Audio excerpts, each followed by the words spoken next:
Alors, la psychose continue aux États-Unis. GM recommande aux propriétaires de Chevrolet Bolt de rester à 15 mètres des autres véhicules. Donc, au moins 15 mètres, hein. Je vois bien les mecs sortir avec leur mètre, etc., mesurer qu'ils sont à la bonne distance. Quel enfer! Il semble que GM a perdu toute confiance dans sa Bolt après avoir conseillé aux propriétaires de ne pas stationner dans le garage. On demande maintenant aux propriétaires de rester à au moins 15 mètres d'autres voitures pour réduire le risque de propagation d'un incendie spontané. Un incendie du genre s'est déjà produit aux États-Unis en incendiant quelques véhicules dans un stationnement il y a quelques semaines. Alors, 15 mètres, ça me paraît énorme. Est-ce qu'il y a vraiment besoin de 15 mètres pour pas qu'un incendie se propage?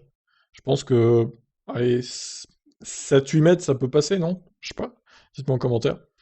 GM, qui a rappelé la totalité des Bolt construites depuis ses débuts en 2017, va payer plus de 2 milliards de dollars pour le coût du rappel et a racheté des voitures à certains propriétaires mécontents. La société s'attend à récupérer une grande partie du coût auprès du fournisseur de batteries LG Corp.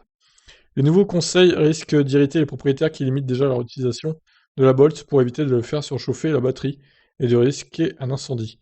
Les conseils en matière de stationnement, qui recommandent une distance de 15 mètres par rapport aux autres voitures garées, sont particulièrement difficiles à suivre pour les propriétaires en zone urbaine.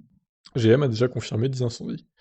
La Bolt peut normalement parcourir 417 km sur une charge, mais cette autonomie a été limitée par les conseils de GM pour éviter un incendie. Le constructeur demande aux propriétaires de limiter leur charge à 90%, de se brancher plus fréquemment et d'éviter d'épuiser la batterie en dessous de 120 km restantes.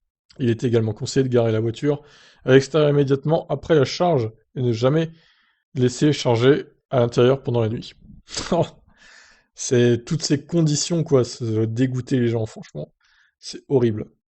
Alors, d'un côté, bon, il n'y a pas eu assez d'explosions des Kona dans le monde pour que Hyundai propose de racheter les Kona aux gens qui auraient peur. Mais en vrai, ça se trouve, si vous proposez à votre concessionnaire, vous dites ah non, non, moi j'ai trop peur, ah, c'est bon, vous le rachetez, votre truc, au prix que je l'ai payé. Alors d'ailleurs, on sait pas, hein, est-ce qu'ils rachètent les voitures au prix qu'ils l'ont payé les gens, ou est-ce que c'est un peu en dessous quand même? Mais en vrai, je me pose la question, est-ce que si on pouvait le faire, est-ce que je refourguerais pas mon Kona électrique, si vraiment on pouvait le refourguer au prix qu'on l'a acheté, à Hyundai quoi. Franchement, j'hésiterais, hein, vraiment, pour pouvoir acheter une autre voiture électrique plus tard, un peu plus évoluée technologiquement, etc. Franchement, je me pose la question. Bon, évidemment, c'est pas le cas là pour l'instant, hein. Il y a pas possibilité de faire ça en France, ni dans le monde d'ailleurs pour les Hyundai, mais on sait jamais, hein, s'il y a d'autres explosions des Kona, ça pourrait arriver, hein. On sait jamais. Toujours dans l'attente du changement de batterie, pour ma part.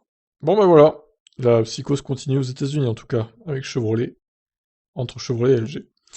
Allez, bye! Je vous laisse réagir dans les commentaires.